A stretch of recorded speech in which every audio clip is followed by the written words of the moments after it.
Good morning, good afternoon, or good evening, depending on where you're on the world. This is Augie of the Blago Blabber podcast. I'd like to welcome everyone to yet another episode. Exciting times are ahead of us, especially if you are a football or soccer fan. Tomorrow is the start of Euro 2020, 2021, depending on what you want to call it. Official start of the tournament. First match, Turkey against Italy, should be exciting. I want to do a preview of basically what I think is going to happen in the group stages, who I think is going to go through, who I think will struggle. And at the end, I wasn't thinking of going through the quarterfinals and semis and having my winner, but I think I will do that. I'll see how I am with time, but maybe I will do that. It kind of makes sense to while I'm doing everything, I might as well do that as well. So hopefully that I will do that part as well and give you guys who I think is going to win the entire thing. Maybe some dark horses in there, some breakout players and things like that. So since I am doing the Euro 2020 preview, it only makes sense that I start with Group A.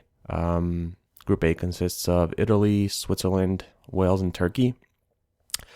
It should be a very tightly contested group, I think. I think Italy will finish first. There are some things that worry me about Italy. I think the backline's a bit too old in the center back position with Bonucci and Chiellini, who have been there forever, it seems like. I'm a little bit worried about that and injuries and things like that. They have missed a number of matches this season due to injury. So that's something that worries me a little bit about Italy. And I think the other three teams will battle for second and third, because remember, the four best third place finishers will also advance to the round of 16. So there's something to fight for always. Wales is an interesting team for me because I feel like they always have a player that kind of emerges. Don't get me wrong, they still have Gareth Bale, who's a good footballer. If you remember to Euro 2016, Joe Allen actually made the starting 11 of the tournament. Joe Allen is maybe not someone you associate with making the first 11 of the tournament, but he did. And Wales had a great run. They lost, I believe it was to Portugal in the quarters of the semis. I'm not too sure about that, but they did lose, but they made it very far for a team, that a lot of people say, isn't exactly the most talented team in the world, and they're absolutely right. But it seems like they always, maybe not always, but they have players that do kind of merge. Remember, they still do have Aaron Ramsey, Gareth Bale, as I said before. So there are players that can kind of still carry them. So they do have that going for them. Switzerland is a very experienced team. Their manager, coach Petkovic, has been there for, I think it's like 6 or 7 years now. So he's been able to kind of take that team and develop them into a pretty good and consistent team. So they're another team another national team that you kind of have to watch out for. They can make some noise. And the interesting thing is Switzerland and Italy are actually in the same group for World Cup qualifying. They haven't played yet, but they are in the same group. One thing I'll say is about this group, Turkey scores a lot, but they also concede a lot. So, for example, in their World Cup qualifiers, they're up 2-0 and 3-1 against Latvia, and they ended up drawing 3-3. And then you look at the other match, and they beat Netherlands 4-2. I think it was like 4-0 at one point, or 3-0 at one point, and then it was cut down to 3-2 and then 4-2 at the end. But it just kind of shows you the firepower that Turkey does have. Like I said, they do leak goals a little bit at the back, something to keep an eye out for in this tournament going forward. So that's something that you kind of need to watch, because they do concede quite a bit of goals.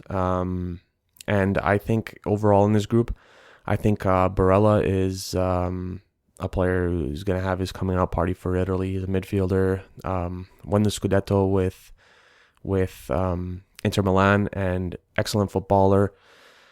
There has been some rumors of him, and I'm not saying this because I'm an Arsenal supporter, but Arsenal, I think, was kind of looking around and maybe making a transfer for him. We'll see what happens with that, but Arsenal's been really the only team in his sweepstakes so far. But, just a start for him. He's 24 years old, so he's still very young. And if he can make a name for himself, a lot of big teams will come calling. So like I said, Italy, I think, is the team that will finish first in this group. And then, you have another 3 teams that are going to fight for second and third. Group B, Russia, Belgium, Finland, and Denmark. The only thing that I'm really sure of in this group is that Belgium will be going through. Now, whether that's first or second is yet to be seen. We'll see what happens with Kevin De Bruyne with his injury. Zard's had a really down year with Real Madrid. We'll see what happens with him. But even despite that, they have a very, very good squad. And the rest of the group is kind of a toss-up, to tell you the truth. Miranchuk is a great player for Russia. They're going to need a lot from him. He plays for Atalanta now. He made a switch from, I believe it was Lokomotiv Moscow. So he plays at Atalanta now. He had a very good season as well. They're going to need a lot from him. They're going to need a lot from Juba, their goal scorer, if they have any chance of really going through. And then when I look at Finland, and as I started looking at the schedule, I think that they have the best schedule in this group. So they have Denmark, the first match, which I think is winnable for them, or at least they can get points from that match. Now, depending on how that match finishes, I think for this Finnish side, a lot will dictate kind of what happens later on. If they win or they get a draw, I think they're going to be on a little bit of a high, and they go in their second match against Russia. You never know if they can get a point from there. If they win the first match and get a point from there, they already have 4. I would say you're pretty much through in that aspect. And they have Belgium the last match, and Belgium, I think by that time, are already going to be through, and they might not play a lot of their starters. So that's another match where they can possibly get points from. So I think that Finland has the best schedule, but again, that first match against Denmark is going to mean so much to them. They need to get something from that match, because if they go out and they lose by 2 or 3 goals, or it's a heartbreaker, it doesn't matter if they lose the match, that next match against Russia could be tough for them, and I think Belgium would be even worse. But I'm banking on them getting at least a point in that first match against Denmark. One thing to mention, Russia and Belgium did play twice in qualifying.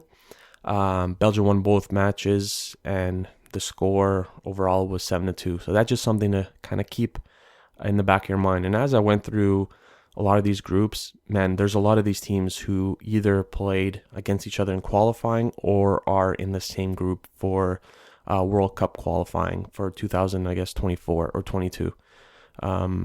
So that's kind of also to keep in the back of your mind. There's, teams are familiar with each other, I guess, whether it's in the past, Euro qualifying, or if it's in the future, which is World Cup qualifying. So like I said, the only thing that's really certain in that group, I think Belgium is going through. I think they're going to finish. I said first or second. I think they're going to finish first in that group. I think they're head and shoulders above the rest if they are healthy. Kevin De Bruyne is obviously their best player there, and like I said, they have Hazard. I haven't even mentioned Lukaku, who's had an outstanding season, kind of rebirth with Inter Milan. Another great player, so that's another guy to keep an eye on. Group C, we have Netherlands, Ukraine, Austria, and North Macedonia. Look, similar to Group A, evenly contested group. Austria and North Macedonia are familiar from qualifying, so Austria won 6-2 on goal aggregate. They won both matches 4-1 and then 2-1. But don't sleep on North Macedonia. They did beat Germany not too long ago in Germany. So that's probably their biggest win in the country's history. And Netherlands beat Germany 4-2 and the match was played in Germany in qualifying. So that's another little thing to keep in the back of your mind. It seems like everyone is beating Germany in this group. And Ukraine. So before I started doing this, I wasn't very high on Ukraine. Then I started looking at the roster a little bit. And Shevchenko's done an excellent job since he took over. They finished first in a group that consisted of Portugal and Serbia, among other teams. They didn't lose to either of those two teams. I believe that they had 2 wins and 2 draws, so they didn't lose any of those 4 matches. I think that Ukraine will finish first in this group, and then fight for second and third. Like a lot of the groups will be very interesting. Netherlands is they're down for a little bit. Now they're kind of back up. They've started developing some of their younger players, and they have a good blend or good mix of youth and veteran players. Austria can cause problems, and like I said, don't sleep on North Macedonia. Pandev feels like he can score crucial goals from time to time, so that's just something to keep in the back of your mind as well. I don't think there's any easy outs in this group. Very tough group, and like I said, evenly contested. And you can pick 5 people, and they can have 5 different answers as who is going to finish first in the group and second and third and so on. But it's going to be a very good group. Like I said, the matches should be very interesting going forward. Group D: England, Croatia, Scotland, and Czech Republic. So I think the first match between England and Croatia could determine a lot: who finishes first, who ultimately finishes second. The Scotland-Czech Republic match is also going to be a key in this matchup. So basically what I'm saying is the first match day is going to be crucial for all 4 teams involved. I just don't want that first match between Scotland and Czech Republic to be kind of like a feel-out game where both teams are going to settle, for a draw. I think that whomever wins that first match between Scotland and Czech Republic will have a very good chance to go through as a 3rd seed. Again, depending on what the goal differential is and stuff like that, they're going to need to get more than they're going to need to get. So either Scotland or Czech Republic are going to need to win that first game, and they're going to need to get a result against England or Croatia. Scotland is a very organized and defensive squad. Tierney from Arsenal, Robertson from Liverpool, McTominay from Scotland, McTominay from Manchester United. I got to watch Scotland firsthand because they did play Serbia in the playoff. I thought McTominay was the player of the match in that tie. He was extraordinary, really bossed that midfield and really holding Serbia down. Souček, West Ham player, is a big threat off set pieces for West Ham. He did excellent. He was a finalist for Player of the Year award, and West Ham was very close to securing a Champions League spot. And Souček and Kufal, if I'm saying that correctly, their partnership could be key because they played together at West Ham, so they're still they're familiar with each other. That's something to keep an eye on as well. So just them being familiar with each other means so much in matches like this and tight groups like this where you really know the guy's likes and dislikes and what his strengths and weaknesses are. So that's something to keep in the back of your mind. This is the one group where I'm not sure that the 3rd place team will go on, just because I think that Czech Republic and Scotland match will be, I don't want to say boring, but I think it's going to be very defensive. It's going to be a very defensive matchup. And I can't see either team, Czech Republic nor Scotland, getting any points off Croatia or England. So I don't see a 3rd place team from this group going on to the round of 16. Group E: Spain, Sweden, Poland, and Slovakia.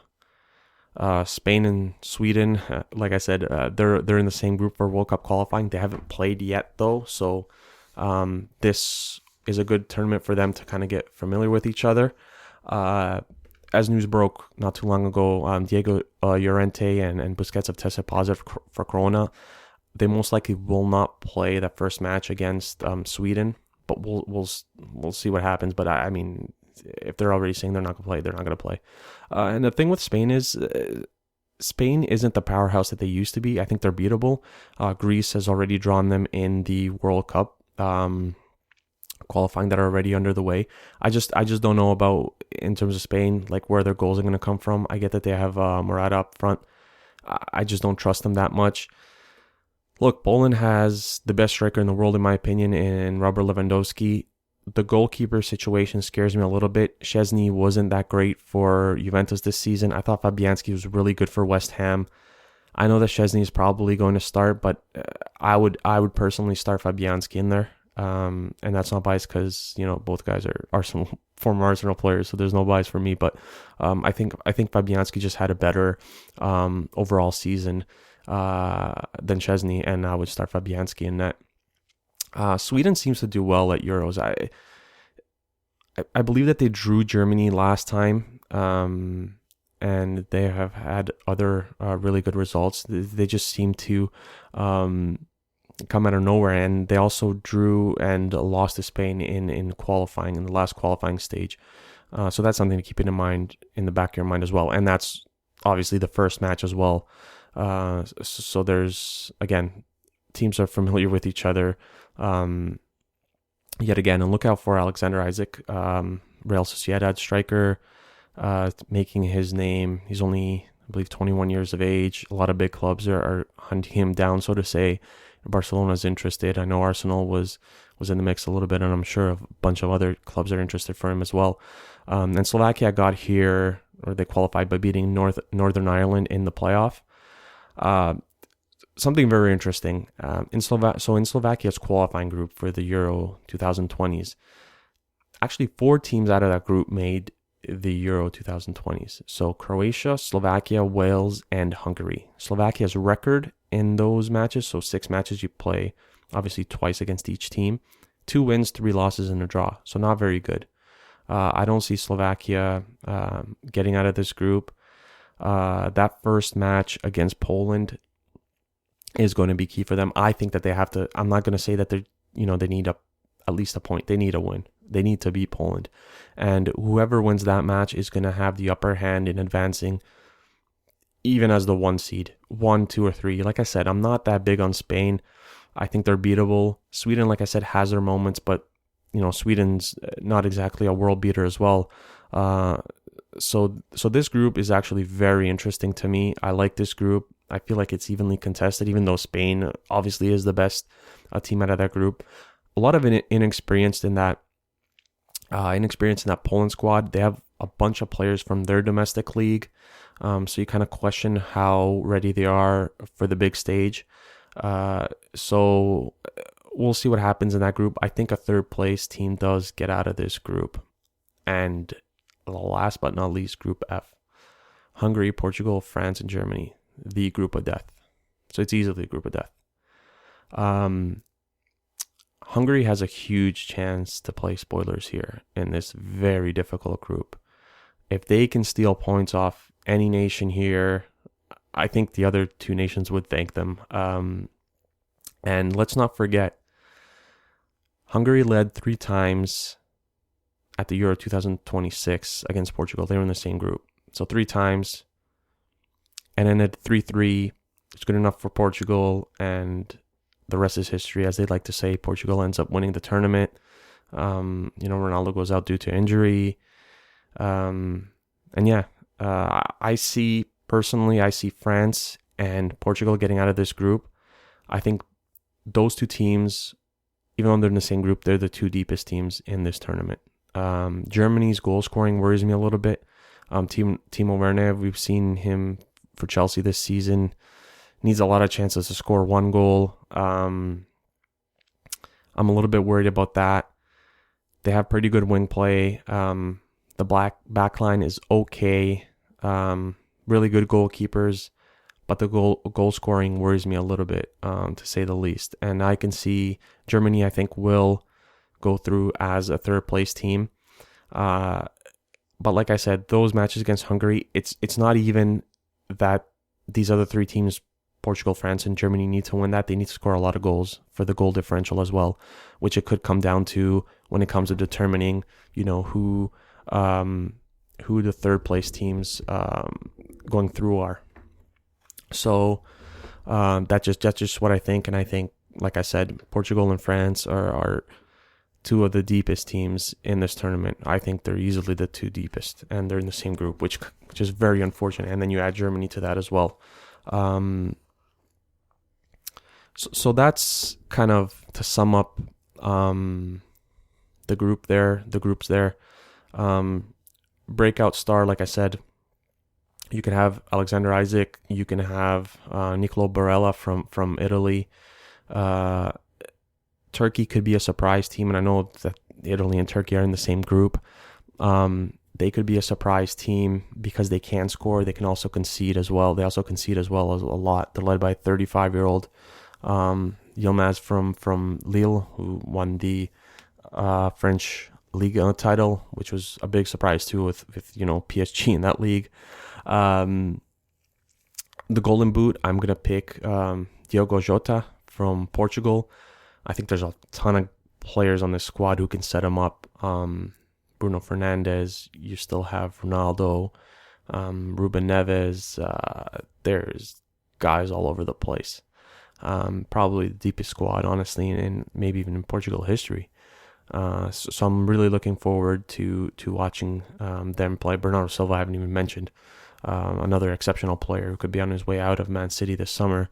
But there's a lot of things going on. Basically, in my final, I have, the way I worked it out, I have France and Portugal, and I think Portugal wins it. I like the makeup of their team a little bit more. We heard what happened with France. It feels like there's always some kind of drama with France prior to a tournament. With Giroud and Olivier Giroud and Mbappe. So we'll see what happens with that going forward. Apparently they hugged it out at training today. But we'll see what happens with that going forward. I just think that there's always some kind of drama with the French team. And like I said, I love Portugal's depth, quality players all over the pitch, and, back-to-back champions, I guess you can say. Thank you guys for listening, and we'll see you again in another episode.